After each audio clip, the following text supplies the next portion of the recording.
आप पूरी मजबूती के साथ बैठें, ये भी अल्लाह की रहमत है। बारिश की भी सख्त ज़रूरत है और दौरान तकरीर जब बारिश हो तो ये उस मजलिस की कबूलियत की दलील है। गोया अल्लाह रब्बुल इज़्ज़त की बारगाह में ये मुबारक महफिल मकबूल है, इसीलिए अल्लाह ने बाराने रहमत से हमें और आपको सरफराज फरमाया।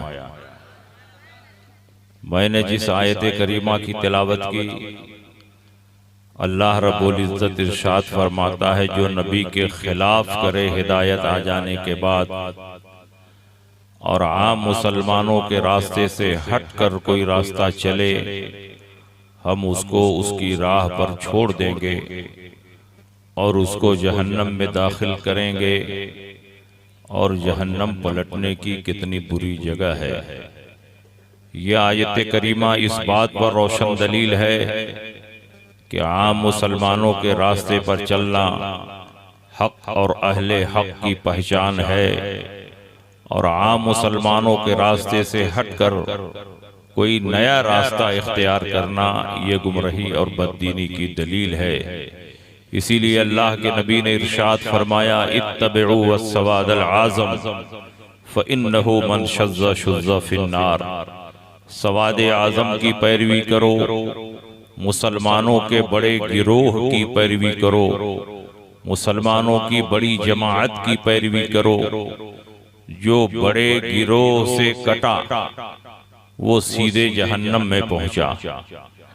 अल्लाह के नबी सैयद आलम सल्लल्लाहु तआला अलैहि वसल्लम बड़े गिरोह की पैरवी का हुक्म दे रहे हैं, सवाद आज़म की पैरवी का हुक्म दे रहे हैं।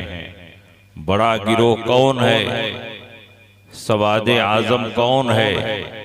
अल्लाह के नबी सैयद आलम सल्लल्लाहु अलैहि वसल्लम ने खुद इरशाद फरमाया, सतफ्तरिक़ु उम्मती अला सलासिन व सबईन मिल्लतन कुल्लुहुम फिन्नार इल्ला मिल्लतन वाहिदा। क़ालू मन हिया या रसूल अल्लाह? क़ाल मा अना अलैहि व अस्हाबी। मेरी उम्मत 73 फिरकों में बट जाएगी, 72 फिरका जहन्नमी होगा, एक फिरका जन्नती होगा। सहाबा ने पूछा, वो कौन फिरका होगा जो जन्नती होगा? अल्लाह के नबी सैयद आलम सल्लल्लाहु अलैहि वसल्लम ने इरशाद फरमाया, मा अना अलैहि व अस्हाबी। जिस तरीके पर मैं हूँ और जिस तरीके पर मेरे सहाबा हैं, जो उस तरीके पर होगा वो जन्नती है, और जो मेरे तरीके से और मेरे सहाबा के तरीके से अलग होगा वो जहन्नमी है। नबी के तरीके को सुन्नत कहते हैं और सहाबा को जमाअत कहते हैं, और दोनों को मिलाओ तो अहले सुन्नत व जमाअत होता है। पता चला जो अहले सुन्नत व जमाअत के तरीके पर होगा वो जन्नती होगा, और जो अहले सुन्नत से अलग होगा वो जहन्नमी होगा। चाहे वो अपना नाम अहले कुरान रखे, चाहे वो अपना नाम अहले हदीस रखे, चाहे वो अपना नाम जमात इस्लामी रखे, चाहे वो अपना नाम अस्हाबुल अदल व तौहीद रखे। खूबसूरत नाम रख लेने से कोई जमात हक पर नहीं हो जाएगी। हक पर वही जमात होगी जो नबी की सुन्नत पर हो और सहाबा के तरीके पर हो। अब मैं आपसे पूछना चाहता हूँ, नबी अकरम सल्लल्लाहु तआला अलैहि वसल्लम ने जन्नती फिरके की पहचान ये क्यों बयान की, जो मेरे तरीके पर हो और मेरे सहाबा के तरीके पर हो? नबी ने अपने तरीके के साथ साथ सहाबा के तरीके को क्यों लाजिम करार दिया?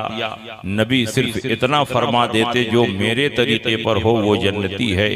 लेकिन नबी अपना तरीका भी बता रहे हैं और सहाबा का तरीका भी बता रहे हैं। जो मेरे तरीके पर हो और मेरे सहाबा के तरीके पर हो वो जन्नती है। सहाबा का तरीका नबी के तरीके से अलग नहीं था, जो नबी का तरीका है वही सहाबा का तरीका है।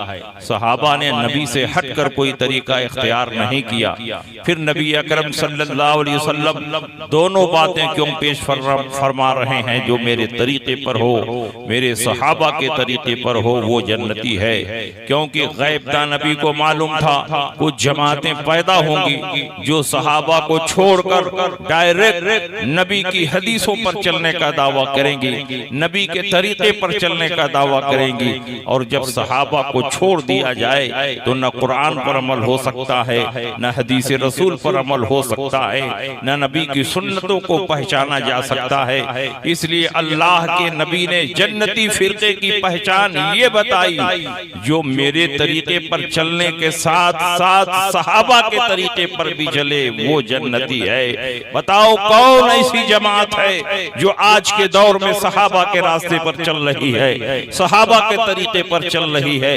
वो जमात कोई और नहीं बल्कि हम अहले सुन्नत व जमात हैं, जिनकी पहचान आज के दौर में मसलक आला हजरत से हो रही है। वो जमात कोई और नहीं बल्कि हम अहले सुन्नत व जमात हैं, जो हर अकीदे में सहाबा के रास्ते पर चल रहे हैं। आप उसको मिसाल के जरिए समझिए। सहाबा नबी के गैब पर ईमान रखते थे, हम भी नबी के गैब पर ईमान रखते हैं। सहाबा नबी की शफाअत पर ईमान रखते थे, हम भी नबी की शफाअत पर ईमान रखते हैं। सहाबा नबी के वसीले से दुआएं मांगते थे, हम भी नबी के वसीले से दुआएं मांगते हैं। सहाबा दूरों नजदीक से या रसूल अल्लाह कहकर पुकारते थे, हम भी दूरों नजदीक से या रसूल अल्लाह पुकारते हैं। सहाबा इसाले सवाब करते थे, हम भी इसाले सवाब करते हैं। सहाबा ज़ियारत कुबूर को जाते थे, हम भी ज़ियारत कुबूर को जाते हैं। सहाबा नबी की ताज़ीम में खड़े हो जाते थे और हम भी मिलाद और जलसे में नबी की ताज़ीम में खड़े होकर सलातो सलाम का नजराना पेश करते हैं। जो सहाबा का अकीदा था वही हमारा अकीदा है, जो सहाबा का तरीका था वही हमारा तरीका है। और नबी ने फरमाया जो सहाबा के रास्ते पर होगा वही जन्नती है। आज के दौर में बेशुमार जमातें वजूद में आ चुकी हैं, लेकिन जो जमात हक पर है, जो जमात नबी के तरीके पर है, जो जमात जन्नत में जाने वाली है, वो कोई और जमात नहीं बल्कि हम अहले सुन्नत व जमात हैं, जिनकी पहचान आज के दौर में मसलक आला हजरत से होती है। और ये बात हवा में नहीं कही जा रही। आप एक एक अकीदे पर एक एक हदीस सुनते चलिए। सहाबा नबी के गैब पर ईमान रखते थे, हम भी नबी के गैब पर ईमान रखते हैं। क्या दलील है कि सहाबा नबी के गैब पर ईमान रखते थे? उठाइए बुखारी शरीफ जिल्द अव्वल किताबुस सलात बाबो मन रका दून सफ। यहाँ इमाम बुखारी ने ये मसला बयान किया है कि जो इमाम को रुकू में पाए उसकी वो रकात शुमार में आएगी। बहुत ऐसा होता है कि आप मस्जिद में नमाज पढ़ने के लिए जाते हैं और देखते हैं कि इमाम साहब रुकू में जा चुके हैं, सारे मुक्तदी रुकू में जा चुके हैं। तो जो आदमी नियत बांधकर फौरन रुकू में चला जाए और इमाम को रुकू में पा ले तो उसकी वो रकात शुमार में आएगी कि नहीं आएगी? इमाम बुखारी ने इसी मसले को बताने के लिए यह हदीस जिक्र की है। अब बाब बांधा है, बाबो मन रका दून सफ, जो सबसे पीछे रुकू में चला जाए उसकी वो रकात शुमार में आएगी कि नहीं आएगी? जो सफ में पहुंचने से पहले पहले रुकू कर ले उसकी वो रकात शुमार में आएगी कि नहीं आएगी? इमाम बुखारी ने ये मसला समझाने के लिए ये बाब बांधा है और हदीस जिक्र की है हजरत अबू बकर रज़ी अल्लाह तआला अन्हु की। पूरी हदीस बुखारी में इस तरह है, अन अबी बकरता अन्नहु इंतहा इला नबी सल्लल्लाहु अलैहि वसल्लम व हुवा राकिउन क़ब्ल अन यसला इला सफ। हजरत अबू बकर मस्जिद नबवी शरीफ में नमाज पढ़ने के लिए गए, जहां जूता चप्पल उतारा जाता है, अभी वहीं पर पहुंचे थे। देखा हुजूर अलैहिस्सलाम रुकू में जा चुके हैं, सहाबा रुकू में जा चुके हैं। सोचा वहां जाकर नियत बांधूंगा, कहीं ऐसा ना हो कि जाते जाते हुजूर सर उठा दें और मेरी एक रकात छूट जाए। इसलिए मस्जिद के दरवाजे ही पर नियत बांध लिया और वहीं अकेले रुकू में चले गए और रुकू में चलते चलते सब में पहुंच गए। अल्लाह के नबी मुसल्ले इमामत पर हैं और जब इमाम साहब मुसल्ले इमामत पर होते हैं तो उनका चेहरा किबले की तरफ होता है और आने वाला पीठ के पीछे से आ रहा है। लेकिन जब हुजूर अलैहिस्सलाम ने सलाम फेरा तो इरशाद फरमाया, ऐ अबू बकरा खड़े हो जाओ। अबू बकरा खड़े हो गए। अल्लाह के नबी ने फरमाया, क्यों तुमने मस्जिद के दरवाजे ही पर नियत बांध कर रुकू कर लिया, रुकू में चलते चलते सफ में पहुंच गए। क्या तुमको नबी का तरीका नहीं मालूम कि सफ में पहुंचने के बाद नियत बांधना चाहिए? हजरत अबू बकरा ने ये नहीं कहा, या रसूल अल्लाह आपका चेहरा तो किबले की तरफ था और मैं पीठ के पीछे से आया और आपको पीठ के पीछे का इल्म नहीं, तो कैसे आपने जान लिया कि अबू बकरा ने किस तरह नमाज शुरू की है? ये सवाल नहीं किया इसलिए कि वो सहाबी थे, वहाबी नहीं थे। उनका ये अकीदा था कि नबी जैसे आगे देखते हैं वैसे ही पीछे देखते हैं। पूरी कायनात नबी के निगाहों के सामने है। इन्नल्लाह रफ़अ लिय दुनिया फ़अना अंज़ुरु इलैहा व इला मा हुवा काइनुन फ़ीहा इला यौमिल क़ियामा कअन्नमा अंज़ुरु इला कफ़्फ़ी हाज़िही। जो कुछ दुनिया में हो चुका है और जो कुछ क़यामत तक होने वाला है, सबको समेट कर अल्लाह ने मेरे निगाहों के सामने रख दिया है। मैं इन तमाम चीजों को ऐसे ही देखता हूँ जैसे अपने हाथ की हथेली को देखता हूँ। तुम समझते हो कि मैं मुसल्ले पर होता हूँ, मेरा चेहरा किबले की तरफ होता है, तो मैं तुमको पीठ के पीछे नहीं देखता हूँ। इन्नकुम तरौना क़िबलती हा होना, तुम समझते हो कि मेरा चेहरा किबले की तरफ होता है और मैं तुमको पीठ के पीछे नहीं देखता हूँ। ऐसा नहीं है। इन्नी ला अराकुम वरा ज़हरी कमा अराकुम अमामी, मैं तुमको पीठ के पीछे ऐसे ही देखता हूँ जैसे आगे देखता हूँ। अमा ला यख़फ़ा अलैया रुकूअकुम वला खुशूअकुम, तुम्हारा रुकू भी मुझसे छुपा हुआ नहीं, तुम्हारा खुशू भी मुझसे छुपा हुआ नहीं। मैं वो पैगंबर हूँ कि जब कब्रिस्तान से गुजरता हूँ मुर्दों के हालात को देखता हूँ, किस पर अजाब हो रहा है, किसको सवाब दिया जा रहा है। मैं मक्के में होता हूँ, मदीने के हालात को देखता हूँ, मदीने में होता हूँ, जंगे रूम का मुशाहिदा करता हूँ, मिंबर पर होता हूँ, क़यामत तक के अहवाल को सहाबा के सामने बयान करता हूँ, जमीन पर होता हूँ, अपने हौज़े कौसर को देखता हूँ। वल्लाहि इन्नी ला अरा हौज़ियल आन मिन मकामी हाज़ा, यहीं पर खड़े खड़े मैं अपने हौज़े कौसर को देख रहा हूँ। और जब आसमान से गुजरता हूँ, जमीन पर चलने वाले इंसानों के दिलों को देखता हूँ। आला हजरत इमाम अहमद रज़ा उसी अकीदे की तर्जमानी करते हुए इरशाद फरमाते हैं, सरे अर्श पर है तेरी गुजर, दिले फर्श पर है तेरी नजर, मलकूत मुल्क में कोई शय नहीं वो जो तुझको आया नहीं। बखुदा खुदा का यही है दर, नहीं और कोई मफर मकर, जो वहां से हो यहीं आके हो, जो यहाँ नहीं तो वहां नहीं। आप जरा अंदाजा लगाएं नबी अकरम सल्लल्लाहु अलैहि वसल्लम की क्या शान है। अल्लाह के नबी सैयद आलम सल्लल्लाहु अलैहि वसल्लम को अल्लाह ने गैब का इल्म देकर भेजा है। अल्लाह के नबी सैयद आलम सल्लल्लाहु अलैहि वसल्लम के गैब पर सहाबा ईमान रखते थे और हम भी नबी के गैब पर ईमान रखते हैं। तो बताओ हम सहाबा के रास्ते पर हुए कि नहीं हुए? और सहाबा नबी के वसीले से दुआ मांगते थे और हम भी नबी के वसीले से दुआ मांगते हैं। तो हम सहाबा के रास्ते पर हुए कि नहीं हुए?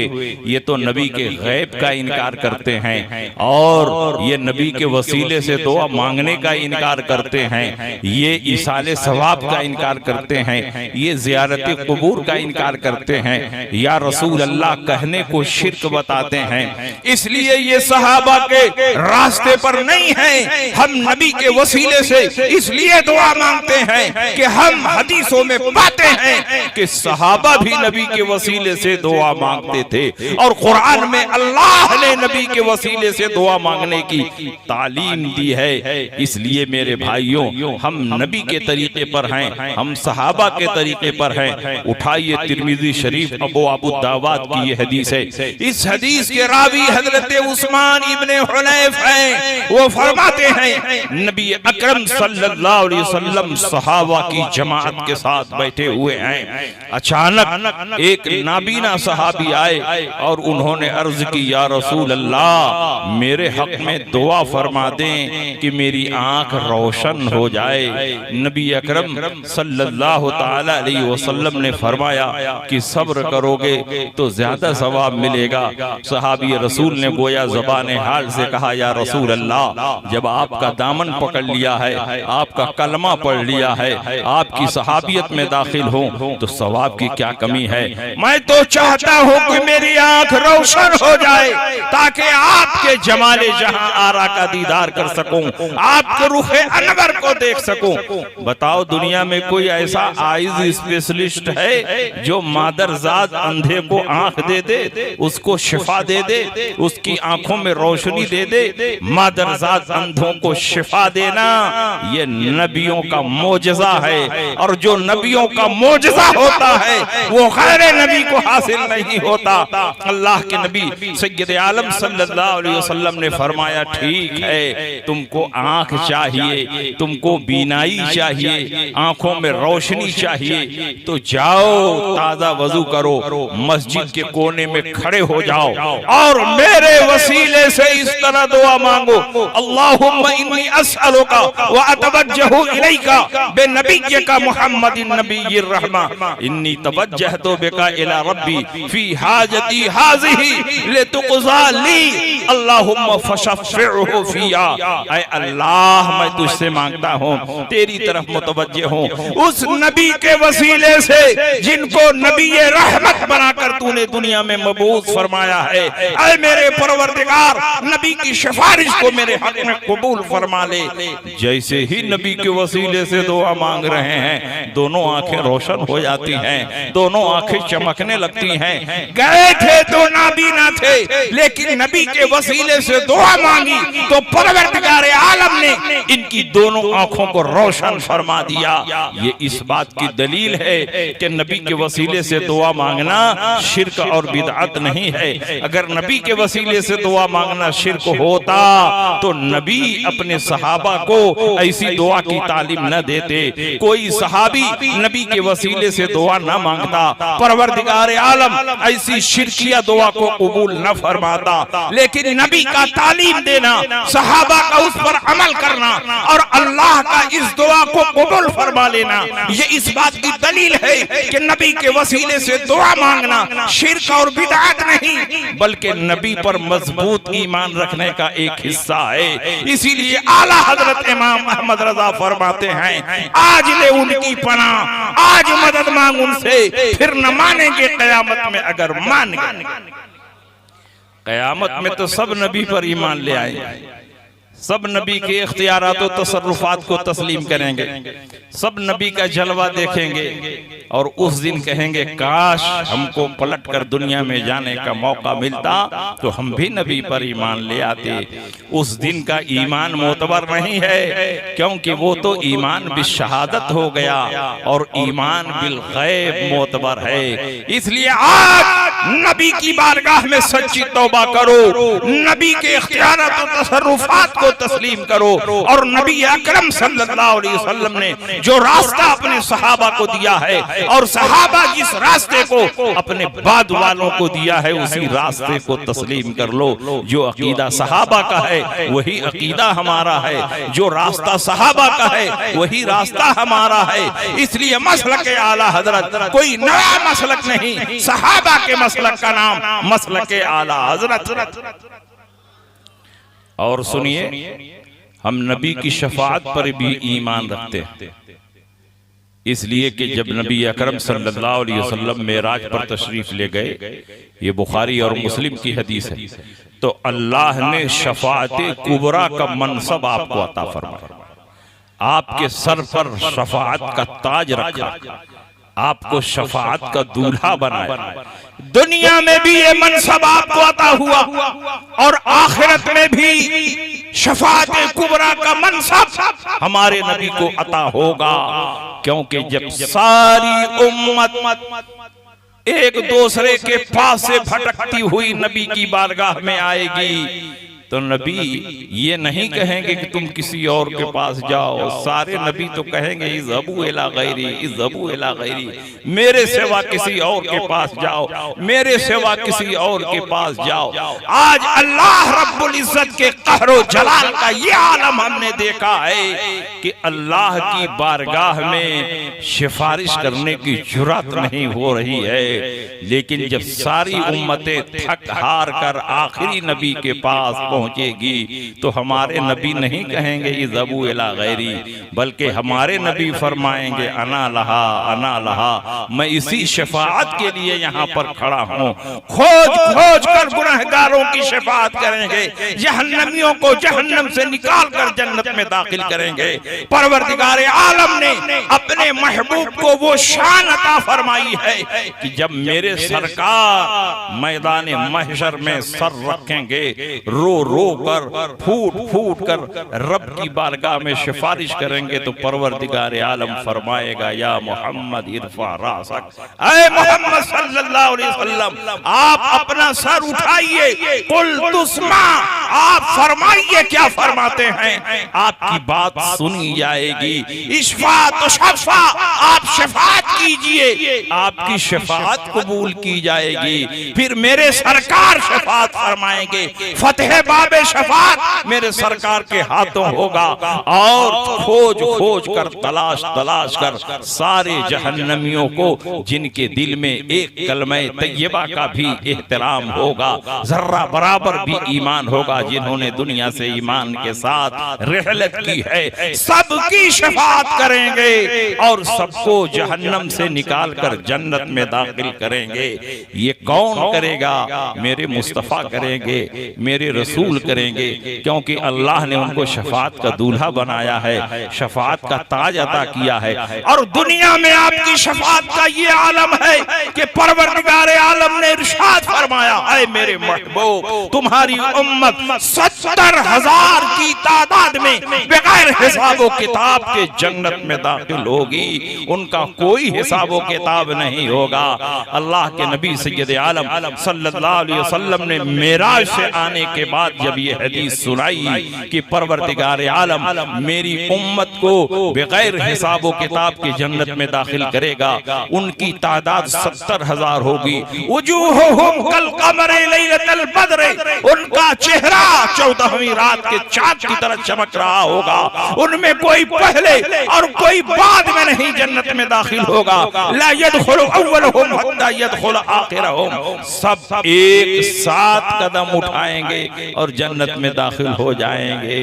नबी अकरम सल्लल्लाहु अलैहि वसल्लम उनकी तादाद भी देख रहे हैं, नबी उनका चेहरा भी देख रहे हैं, जन्नत में दाखिल होने का अंदाज भी देख रहे हैं। जब अल्लाह के नबी ने यह हदीस बयान फरमाई तो हजरत उक्काशा इब्ने महसन खड़े हुए, उन्होंने कहा उदउल्लाह अन यजअलनी मिनहुम, या रसूल अल्लाह जो 70,000 बगैर हिसाबो किताब के जन्नत में जाएंगे, आप अल्लाह रब्बुल इज्जत की बारगाह में दुआ फरमा दें कि उन 70,000 में मेरा भी नाम शामिल हो जाए। नबी ने ये नहीं कहा कि मुझको दुनिया में जन्नत में भेजने का कोई पावर और इख्तियार नहीं, आखिरत में जब अल्लाह ताला ये पावर देगा तब अपनी दरखास्त पेश करना, बल्कि दुनिया ही में नबी ने अपनी शफाअत का जलवा दिखाते हुए इरशाद फरमाया अंत मिनहुम, जाओ 70,000 में तुम्हारा भी नाम शामिल कर दिया। पता चला कि 70,000 का कोटा अगरचे अल्लाह ने मुकर्रर फरमाया है, लेकिन 70,000 में कौन दाखिल होगा कौन खारिज होगा, सिलेक्शन का इख्तियार प्यारे मुस्तफा को दे दिया गया है। मुस्तफा जिसे चाहेंगे वो 70,000 में दाखिल होगा और जिसे नहीं चाहेंगे वो लाख नमाजें पढ़े, रोजा रखे, कुरान की तिलावत करे, मस्जिद और मदरसे बनवाए, नबी की शफाअत का मुस्तहिक नहीं हो। बताइए सहाबा के मुताबिक कौन अकीदा रखता है? हम अकीदा रखते हैं क्योंकि सहाबा का अकीदा था कि नबी दुनिया में भी शफाअत करेंगे, नबी आखिरत में भी शफाअत करेंगे, नबी दुनिया में रहकर भी जन्नत में भेजेंगे और नबी आखिरत में भी शफाअत फरमाकर जन्नत में दाखिल करेंगे। आप बताइए अशराए मुबशरा जन्नती हैं कि नहीं? वो 10 सहाबा जिनको रसूलुल्लाह ने जन्नत का मुस्दा दिया है वो जन्नती हैं कि नहीं? तो नबी ने आखिरत में उनके जन्नती होने का ऐलान किया कि दुनिया ही में जन्नती होने का ऐलान किया। अबू बकरिन फिल जन्ना, उमरो फिल जन्ना, उस्मानो फिल जन्ना, अलीयुन फिल जन्ना, तलहतो फिल जन्ना, सादुन फिल जन्ना, सईदुन फिल जन्ना। ये अशराए मुबशरा वो 10 सहाबा जिनको रसूलुल्लाह ने जन्नत की बशारत दी है, वो 10 सहाबा दुनिया ही में थे, रसूल पाक ने जन्नत में भेज दिया। पता चला कि मेरे नबी को ये पावर और इख्तियार हासिल है कि आप जिसको चाहें जन्नत में भेज दें, जिसको चाहें जहन्नम में भेज दें, क्योंकि खालिके जन्नत अगरचे अल्लाह है लेकिन मालिके जन्नत रसूलुल्लाह हैं। मैं तो मालिक ही कहूंगा कि हो मालिक के हबीब, यानी महबूब व मुहिब में नहीं मेरा था। और सुनिए, अल्लाह के नबी सैयद आलम सल्लल्लाहु अलैहि वसल्लम की बारगाह में जिब्रील अमीन आए।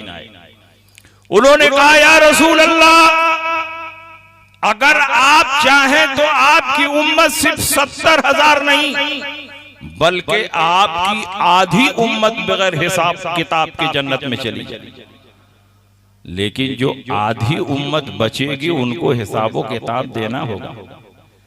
और अल्लाह ताला हिसाब लेने लगे तो कोई हिसाब दे पाएगा? बड़े से बड़े वली भी रब की बारगाह में हिसाब नहीं पेश कर पाएंगे। कहरो जलाल का वो आलम होगा कि बड़े बड़े अंबिया और मुरसलीन रब की बारगाह में शफाअत की ज़बान नहीं खोल पाएंगे। जिब्रील अमीन ने कहा या रसूल अल्लाह, अगर आप चाहें तो आपकी आधी उम्मत बगैर हिसाब किताब के जन्नत में चली जाए, लेकिन आधी उम्मत को हिसाब किताब देना होगा। और अगर आप चाहें तो आपको शफाअत की कुंजी दे दिया जाए, शफाअत का पावर दे दिया जाए, शफाअत का इख्तियार दे दिया जाए। फिर आप जिनकी शफाअत करेंगे अल्लाह ताला सबको जन्नत में दाखिल कर देगा। उसमें आधे की कैद नहीं है, 70,000 की कैद नहीं है। जिनकी आप शफाअत करेंगे अल्लाह ताला सबको जन्नत में दाखिल कर देगा। आपको 2 ऑप्शन दिया जा रहा है, आपको 2 बातों का इख्तियार दिया जा रहा है। आप अगर चाहें तो आपकी आधी उम्मत बगैर हिसाबो किताब के जन्नत में चली जाए, मगर आधी उम्मत को हिसाब देना होगा। और अगर आप चाहें तो आपको शफाअत की कुंजी दे दी जाए, शफाअत का पावर और इख्तियार दे दिया जाए। बताइए आप क्या पसंद करते हैं? अल्लाह के नबी इरशाद फरमाते हैं, मैंने सोचा कि अगर पहली चीज को इख्तियार कर लूं तो आधी उम्मत बगैर हिसाब किताब के जन्नत में चली जाएगी, मगर आधी उम्मत जो बचे वो कैसे हिसाब किताब दे पाएगी। इसलिए मैंने दूसरी बात को इख्तियार किया, फख्तरतु शफाअता, मैंने शफाअत की कुंजी हासिल कर ली, शफाअत का पावर हासिल कर लिया, मकाम शफाअत हासिल कर लिया। अब परवरदिगार आलम के फजल करम से मैं उस वक्त तक शफाअत करूंगा जब तक मेरी उम्मत का एक फर्द जहन्नम से निकलकर जन्नत में दाखिल ना हो जाए। क्या ही ज़ौक़ अफ़ज़ा शफाअत है तुम्हारी, वाह वाह, कर्ज लेती है गुनाह परहेज़गारी, वाह।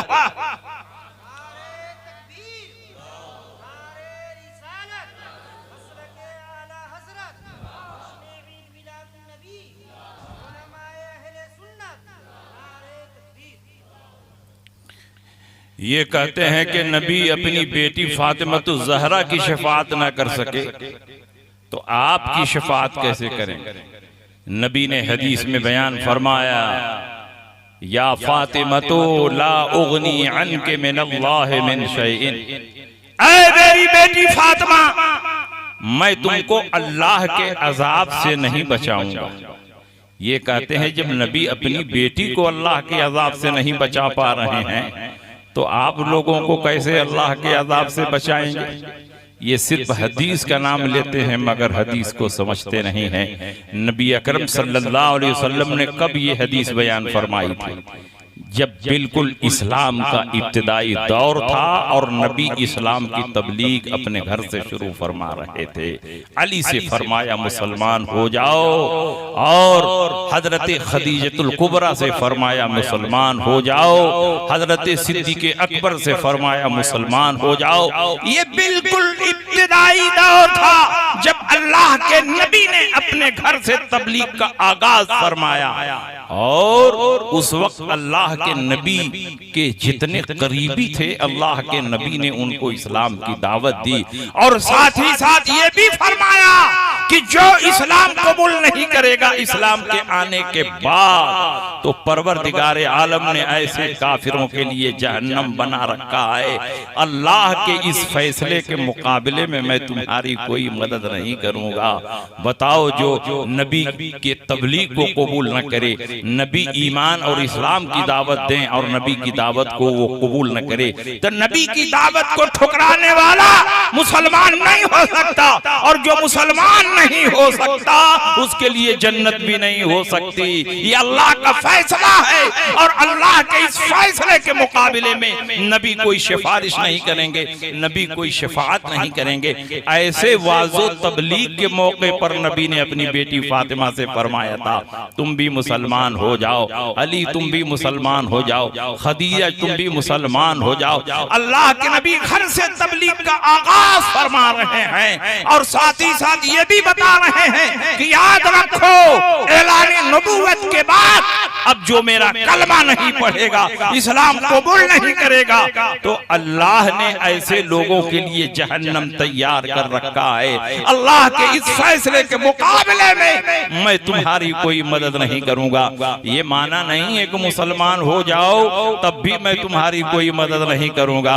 अल्लाह के नबी ने अपने घर वालों को क्या शान अता फरमाई, कितनी इज्जत अता फरमाई।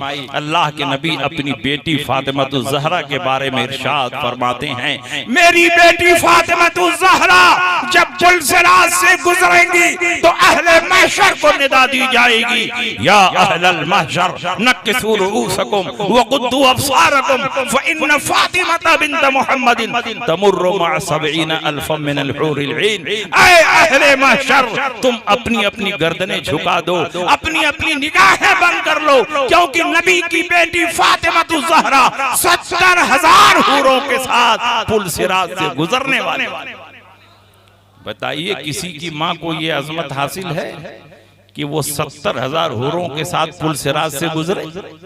किसी की बेटी को ये इज्जत हासिल है कि जब वो पुलसिरात से गुजरे तो अहले महशर को निदा दी जाए कि तुम लोग अपनी गर्दनें झुका लो, निगाहें बंद कर लो। नबी की बेटी को ये इज्जत हासिल है क्योंकि उन्होंने दुनिया में अपने लिए पर्दे का एहतमाम किया।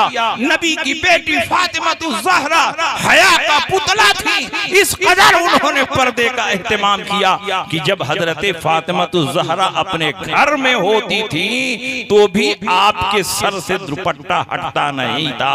कभी आसमान ने घर के आंगन में भी आपके सर को खुला हुआ नहीं देखा। हमेशा नबी की बेटी फातिमा ज़हरा पर्दे में रही, पर्दे का एहतमाम किया, तो परवरदिगार आलम ने पुलसिरात से गुजरते वक्त उनके पर्दे का इंतजाम करवा दिया। इसलिए मेरी बहनों और मेरी बेटियों, तुम भी कनीज़ाने फातिमा बनो, इस दुनिया में पर्दे का एहतमाम करो, हजरत फातिमा ज़हरा की सच्ची कनीज बनो, और जो रास्ता हजरत फातिमा ज़हरा ने हमें दिखाया है उसी रास्ते पर तुम चलो। नबी की बेटी पर्दे का एहतमाम कर रही हैं, जबकि अल्लाह ने उनके लिए जन्नत का वादा फरमाया, रसूलुल्लाह ने उनके लिए जन्नत की बशारत दी, और हमारा और आपका हाल ये है कि हम बेराह रवी इख्तियार किए हुए हैं। इसलिए मेरे भाइयों, नबी अकरम सल्लल्लाहु अलैहि वसल्लम का सही रास्ता रास्ता वही है जो सहाबे कराम ने हमें दिया है। सहाबा से बेहतर कोई शिर्क नहीं समझ सकता, कुफ्र नहीं समझ सकता, ईमान नहीं समझ सकता। सहाबा नबी के वसीले से दुआ मांगते, सहाबा नबी के गैब पर ईमान रखते, सहाबे कराम दूर नजदीक से या रसूल अल्लाह पुकारते। अगर ये शिर्क होता, अगर ये बिदअत होता, अगर ये इस्लाम के खिलाफ होता तो सहाबा कराम कभी ये अमल ना करते। ये इस बात की दलील है कि नबी के गैब पर ईमान रखना शिर्क नहीं है, दूर नजदीक से या रसूल अल्लाह पुकारना शिर्क नहीं है, नबी के वसीले से दुआ मांगना ये शिर्क नहीं है। जो इसे शिर्क बताता है वो हकीकत में शिर्क की तारीफ से जाहिल है। और याद रखिए, इन्हीं लोगों ने दीन में ऐसी ऐसी मन गढ़ंत बातें घुसा दी हैं जो दीन का हिस्सा नहीं। हदीस के नाम पर लोगों को धोखा देना ये इनका शेवा है। कमजोर और कम पढ़े लिखे मुसलमानों के सामने ये हदीसें सुनाते हैं और उनको वरगलाते हैं कि तुम्हारी नमाज सही नहीं है, तुम्हारी तरावी सही नहीं है, तुम्हारा तरीका सही नहीं है नमाज पढ़ने का। हम जिस तरह नमाज पढ़ते हैं वो तरीका बिल्कुल सही है, लेकिन जब पढ़े लिखे लोगों से पाला पड़ता है तो दुम दबाकर भाग जाते हैं। नबी अकरम सल्लल्लाहु अलैहि वसल्लम के सहाबा हमारे लिए आइडियल हैं, हमारे लिए नमूना है। अल्लाह के नबी सय्यद आलम सल्लल्लाहु अलैहि वसल्लम ने फरमाया, अस्हाबी कन्नजुम फबिअय्यिहिम इक्तदैतुम इहतदैतुम। मेरे तमाम सहाबा नजूमे हिदायत हैं, तुम इनमें से जिनकी पैरवी करोगे हिदायत। जब सहाबा हमारे लिए आइडियल और नमूना है तो आप बताइए सहाबे कराम ने 20 रकात तरावी पढ़ी थी कि 8 रकात तरावी पढ़ी? 20 रकात तरावी पढ़ी। हजरत उमर इब्ने खत्ताब ने उबई इब्ने काब की इमामत में सारे सहाबा को जमा फरमा दिया और उबई इब्ने काब ने 20 रकात तरावी पढ़ाई। सहाबा में से किसी ने इनकार नहीं किया, सहाबा में से किसी ने ये नहीं कहा कि ऐ उमर क्यों 20 रकात तरावी पढ़वा रहे हो। रसूल पाक ने मस्जिद नबवी में 3 दिन तरावी पढ़ी थी और 8 रकात तरावी पढ़ी थी, तो तुम 20 रकात क्यों तरावी पढ़वा रहे हो। मस्जिद नबवी में नबी ने 3 दिन तरावी पढ़ाई थी और बाद सहाबा नबी के पीछे खड़े हुए थे। नबी ने कै रकात तरावी पढ़ाई? 20 पढ़ाई की 8 पढ़ाई। अगर नबी ने 8 पढ़ाई होती तो ये सहाबा 20 नहीं पढ़ाते, नबी की सुन्नत के खिलाफ नहीं करते, नबी के तरीके के खिलाफ नहीं करते। और अगर ये सहाबा नबी के तरीके के खिलाफ करते तो जिस वक्त उबई इब्ने काब हजरत उमर के जमाने में मस्जिद नबवी में 20 पढ़ा रहे थे तो अपने आंगन में हजरत आयशा सिद्दीका भी तरावी पढ़ रही थी। हजरत आयशा टोक देती, ऐ उमर तुम क्या कर रहे हो, नबी ने तो 8 ही रकात तरावी पढ़ी थी और तुम 20 पढ़वा रहे हो। लेकिन हजरत आयशा भी उन्हीं के पीछे अपने आंगन में खड़ी होकर के 20 रकात तरावी पढ़ रही हैं, जिन्होंने नबी के साथ भी तरावी पढ़ी थी और नबी की तरावी की रकातों की तादाद भी जिनको अच्छी तरह मालूम है। ये इस बात की दलील है कि नबी ने 8 रकात तरावी नहीं पढ़ी थी बल्कि 20 रकात तरावी पढ़ी। इसीलिए उमर इब्ने खत्ताब ने 20 रकात तरावी पढ़वाई। उमर गए, उस्मानी गनी खलीफा हुए, उन्होंने 20 रकात तरावी पढ़वाई। उस्मानी गनी गए, अली मुर्तजा खलीफा हुए, उन्होंने 20 रकात तरावी पढ़ाई। हजरत उमर के बाद जितने खुलफाए राशिदीन आए सबने 20 रकात तरावी पढ़ाई। गोया 20 रकात तरावी खुलफाए राशिदीन की सुन्नत है और नबी ने फरमाया, अलैकुम बिसुन्नती व सुन्नतिल खुलफाए राशिदीन अल महदीयीन, तुम पर मेरी सुन्नत की पैरवी लाजिम है और खुलफाए राशिदीन की सुन्नत की पैरवी भी लाजिम है। जो 20 रकात तरावी पढ़ रहे हैं वो बिदअत नहीं कर रहे हैं, खुलफाए राशिदीन की सुन्नत पर चल रहे हैं और खुलफाए राशिदीन की सुन्नत पर चलना ये बिदअत नहीं बल्कि रसूल पाक की इताअत। बताइए तुम्हारे पास 8 रकात तरावी की कोई हदीस है? तो कोई हदीस है तो पेश करो। 8 रकात तरावी की कोई हदीस नहीं और 20 रकात तरावी की बहुत सारी हदीसें। हजरत साइब इब्न यजीद, हजरत ज़ैद इब्न रोमान, ये हजरात फरमाते हैं कानन नासु यक़ूमून फी ज़मन उमर इब्न ख़त्ताब बेसलासिन व इशरीन रकअतन। हजरत उमर इब्न ख़त्ताब के ज़माने में सहाबा 23 रकात पढ़ते थे, 20 रकात तरावी और 3 रकात वित्र। मगर इनका ज़माना आया तो इन्होंने 3 को घटा करके 1 कर दिया और 20 को घटा के 8 कर दिया। देखा कि 20 रकात पढ़ने में बड़ी मेहनत है, दिन भर रोजा रखते हैं, दौड़ भाग करते हैं, रात को 20 रकात तरावी कैसे पढ़ पाएंगे। तो खुद बदलते नहीं, कुरान को बदल देते हैं। हुए किस दर्जा फकीहाने हरम बेतौफीक। इन्होंने कहा 20 रकात तरावी नहीं है बल्कि 8 रकात है। सारे सहाबा गलत, ताबईन गलत, तबे ताबईन गलत, अइम्मा मुज्तहिदीन गलत, औलियाए कामिलीन गलत। 1400 साल के बाद जब से हमारी जमात बनी है हम ही लोग सही हैं, बाकी 1400 साल तक सब गड़बड़ ही रही। अब बताइए इनकी बात मानी जाएगी? जो सहाबा ने अकीदा और तरीका हमें दिया है उस पे अमल किया जाए, जो उनके बाद ताबईन ने अकीदा और तरीका दिया है उस पर अमल किया जाए। 1400 साल से औलियाए किराम जो अकीदा और तरीका हमें देते चले आ रहे हैं उस पर अमल किया जाएगा, इनकी बातों पर अमल नहीं किया जाएगा। नमाज पढ़ना हुआ तो घटा दिया, गोश्त खाना हुआ तो बढ़ा दिया, कहा कुर्बानी 3 दिन नहीं है 4 दिन। 3 दिन में मजा ही नहीं आता, इनको 4 दिन ताजा ताजा गोश्त चाहिए। और इनके मुज्तहिद एक सिद्दीक हसन भोपाली हैं, सुरमा भोपाली, उन्होंने एक फतवा दिया कि एक बकरे में 100 आदमियों की कुर्बानी जायज। आप बताइए एक बकरे में 100 आदमियों की कुर्बानी हो सकती है? बड़े जानवर में 7 की कुर्बानी होती है, छोटे जानवर में 1 की कुर्बानी होती है। लेकिन महंगाई के एतबार से इनका भी फतवा बदलता रहता है। पहले देखा बकरा सस्ता है तो 1 बकरे में 1 की कुर्बानी, देखा बकरा महंगा हो गया तो फतवा बदल गया, कहा 1 बकरे में 7 आदमी की कुर्बानी हो सकती है। और इन्हीं से सीख करके कलकत्ता के शमानियातियों ने सेमिनार किया, गौर व फिक्र किया। उनके आदमियों ने अपने मौलवियों पर दबाव बनाया कि तुम लोग दीन में कुछ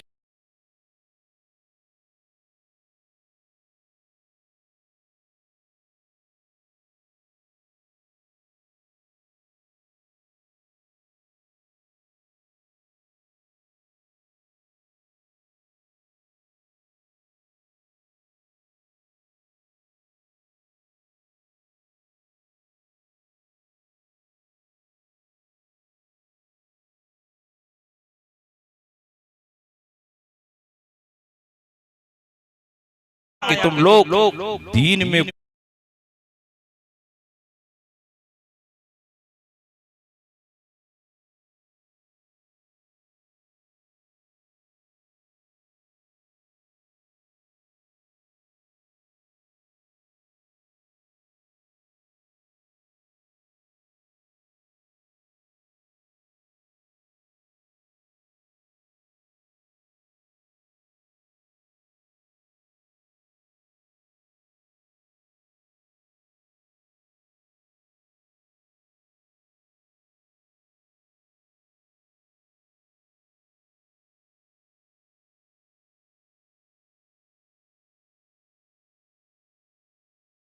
कि तुम लोग दीन में कुछ नई नई बातें ईजाद करो, कुछ सहूलतें पैदा करो। देखो गैर मुकल्लिदीन कितनी आसानियां दे रहे हैं, कॉलेज यूनिवर्सिटी के लोग गैर मुकल्लिदियत की तरफ माइल हो रहे हैं। तुम लोग भी कुछ आसानी दो ताकि लोग तुम्हारे फतवे पे अमल करें, तुम्हारी जमात से जुड़ें। तो शमानियाजियों का 3 दिन तक सेमिनार हुआ और 3 दिन के बाद उन्होंने फतवा जारी किया कि अगर 1 बकरे में 100 आदमियों की कुर्बानी जायज है तो 1 मुर्गे में 7 आदमियों की कुर्बानी जायज।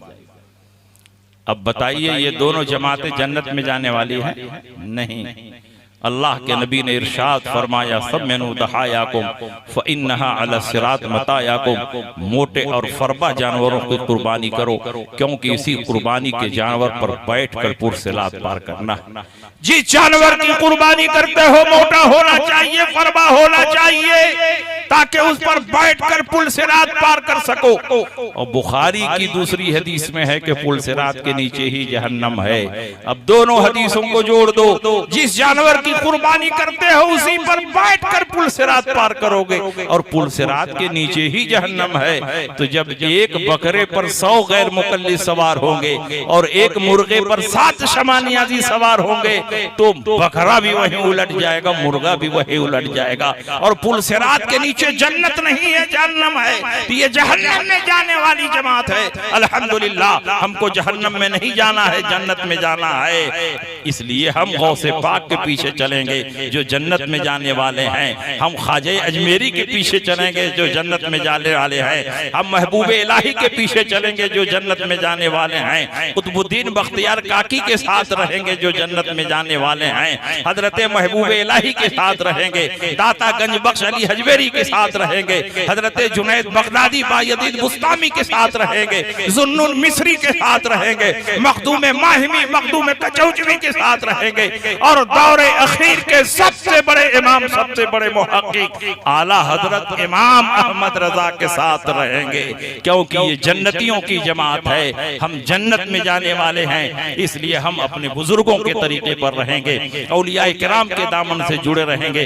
बारिश हो रही है, ज्यादा देर तक तकरीर करना मुनासिब नहीं है। इंशाअल्लाह कल आइए, मौसम सही रहा तो जितनी देर चाहेंगे उतनी देर आपकी खिदमत होगी।